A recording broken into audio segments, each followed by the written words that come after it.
스몰캡 투자하는 분들이 되게 집착하거나 이제 단기적인 면에서는 이제 좋은 수익률을 줄 때가 한 번씩 있거든. 근데 장기적인 투자 습관에서는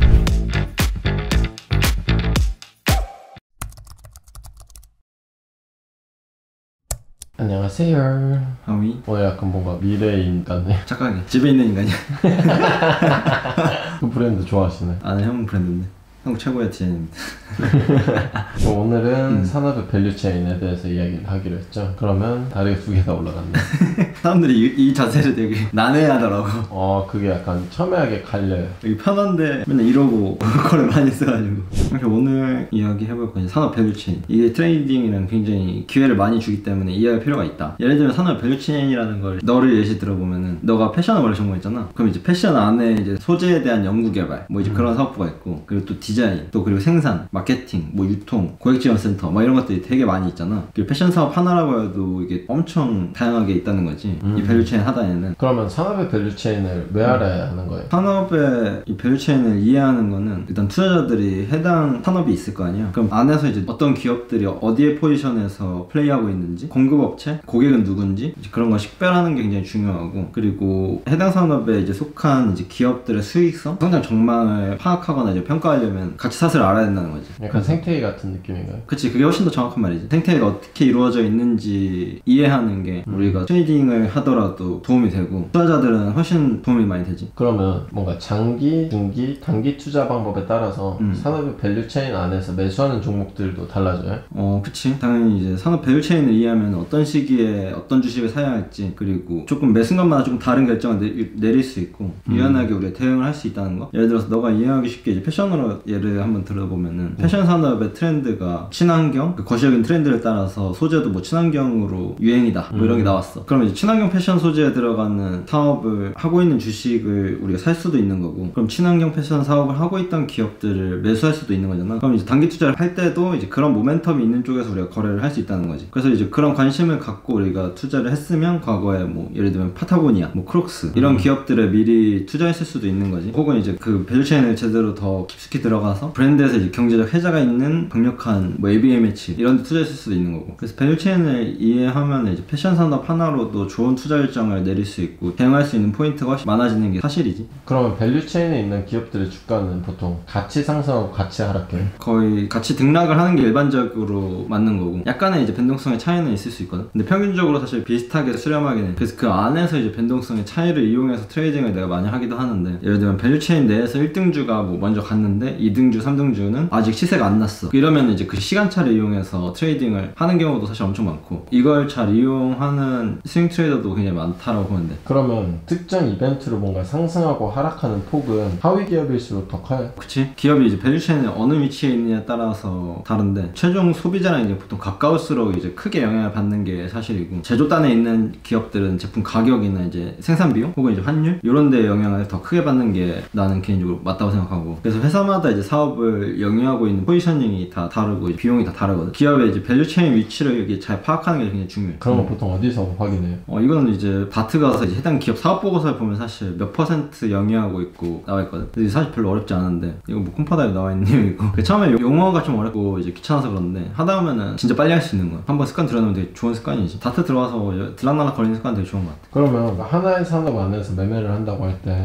밸류체인 상위 기업들에 대한 의존도가 높고 낮은 하위 기업들의 장단점은 보통 어떻게 돼요? 보통 상위 기업들의 의존도가 높으면은 상위 기업들 실적에 따라서 이제 변동성이 크게 오락내리락 하거든. 그럼 이제 수익률도 저조한 경우가 굉장히 많아. 왜냐면 경쟁력이 별로 없다는 거거든. 그래서 이제 하위 그룹을 매수할 때는 이제 밸류체인 상단 기업들에 대한 이제 의존도가 얼만큼인지 어떤지 파악하는 게 핵심적으로 굉장히 중요한 부분이다 라고 나는 뭐 생각하고, 여기서 의존도가 많이 없다는 거는 이제 기술력이 그 회사가 높다는 거거나 자체적으로 경쟁력이 굉장히 큰 회사일 가능성이 높다는 거거든. 그러면 이제 상위 기업들 실적에 이제 크게 영향을 안 받고 좋은 우상향 이제 주가가 그려지는 경우가 많이 있지. 케이스가 별로 없어서 그러는데 찾기 힘들어. 그런 우량주들. 산업의 밸류체인 안에서 여러 종목을 같이 거래한 형의 매매 시나리오는 어떤 게 있었어요? 뭐 예시로 들기 좋은 케이스는 뭐 전기차 사이클의 투자였고, 상위 뭐 밸류체인 종목들은 LG와 뭐 삼스디, SK이노베이션, 하위로는 뭐 에코프로 이런 걸 매칭했었고, 이제 사이클을 타면서 이제 수익을 냈었지. 이제 손실은 오히려 이제 자동차 쪽에서 뭐 현대위아, 뭐 조선 이런 쪽에서 많이 났고, 산업의 반향성이 이제 크게 나오지 않았는데 밸류체인 하단들의 이제 투자한 게 자동차 투자에서 문제였고 조선도 마찬가지고. 근데 이제 실제로 더 크게 아쉬운 부분은 하위 기업들의 사업을 파악하지 못한 거. 밸류체인 하위 그룹의 이제 이익이나 의존도가 이제 상위 기업들에 너무 묶여 있었던 거지. 그러니까 이제 투자 방향이 사실 나쁘지 않았는데 방향성이 좋아도 혜택을 누리기가 어려운 거지. 아, 의존도가 그만큼 높은 거죠. 그치. 상위 기업들의 직속 계열사들이잖아. 그러니까 이익을 위해서 다 빨아가는 거야. 그러니까 이게 혜택을 누리기 어려운 거야. 주가에 반영이 안 되고. 그러면 밸류체인에서 대형주와 소형주의 포트폴리오 비중은 어떻게 설정하는 게 좋아요? 이건 개개인마다 다 다를 수 있다고 생각하는데, 난 장투할 때는 중대형주 혹은 중소형주 쪽의 비중을 가장 크게 잡는 이제 스타일이고, 밸류체인 상단 종목들은 내가 직접 트레이딩 하는 걸 좋아하기 때문에 그렇다고 생각하면 돼. 그리고 소형주는 거의 안 잡는 편이다. 왜요? 소형주는? 너무 불확실성이 크고 예측이 잘 안 돼. 사업이 이제 깨끗하게 나와 있는 경우도 없고, 뭔가 실적 보고서도 보기 힘든 경우가 많고, 여러모로 내 트레이딩이랑 잘 안 맞는 방식이라서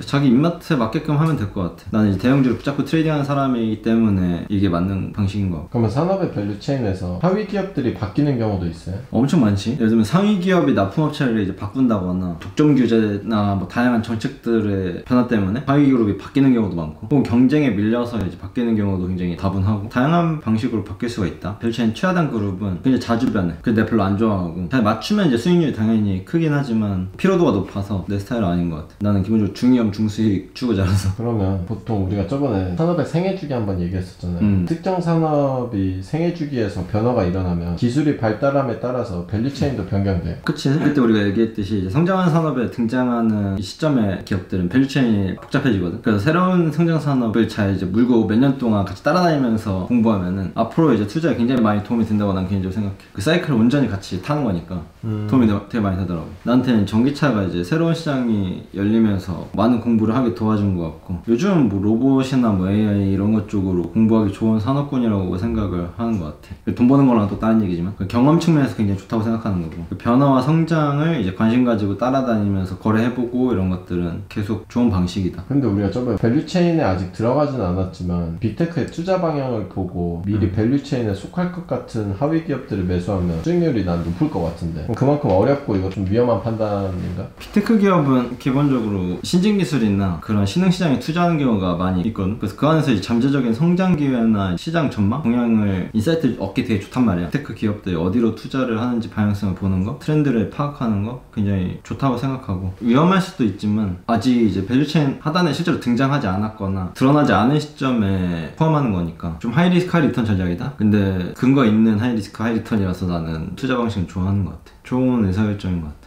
그럼 반대로 밸류체인 내 상위 기업들이 해당 기술에 대한 투자를 축소하거나 그렇게 하면은 관련된 하위 기업들의 주식을 들고 있다면 정리하는 게 맞을까요?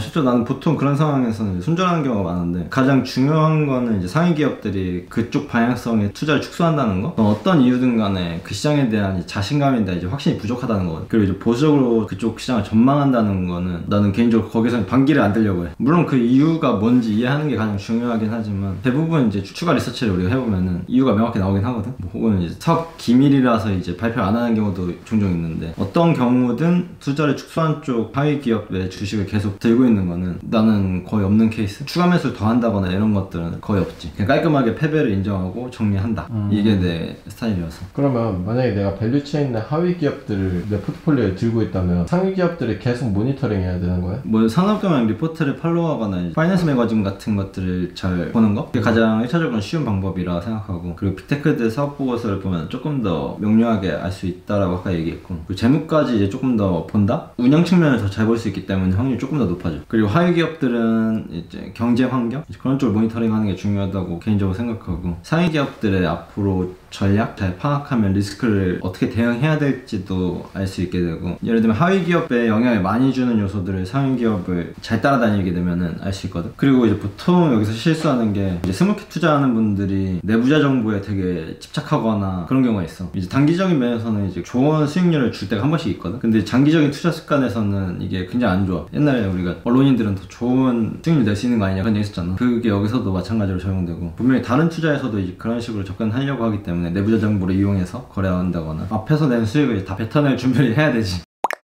오늘 한번 뭔가 산업 밸류체인에 대해서 이야기해봤는데 어떠셨어요? 필요한 부분이라고 생각하고 이게 많은 사람들이 트레이딩이랑 완전 거리를 두고 이야기하거든. 근데 이건 실제로 내가 트레이드 되게 중요하게 생각하는 부분이란 말이야. 난 되게 좋은 트레이더가 되고 싶다 그래도 반드시 필요한 거라고 생각하고 가치투자자들은 이미 다 하고 있는 개념이고 근데 트레이더들은 이거랑 완전 거리가 먼 것처럼 이야기한단 말이야. 이건 가치투자하는 애들이나 보는 거다. 이런 식으로 갈라버리기 때문에 이 벽을 열고 개념을 같이 흡수하면은 훨씬 더 좋은 트레이더가 될 수 있다는 거지. 그래야 이제 훨씬 더 정보에 입각한 의사결정을 하고 트레이딩 예측률도 훨씬 올라가고 그런 면에서는 반드시 필요하다고 생각은 하는 것 같아. 알겠습니다. 감사합니다. 네, 그럼 저는 또 다음 시간에 뵙도록 하겠습니다. 안녕. 안녕.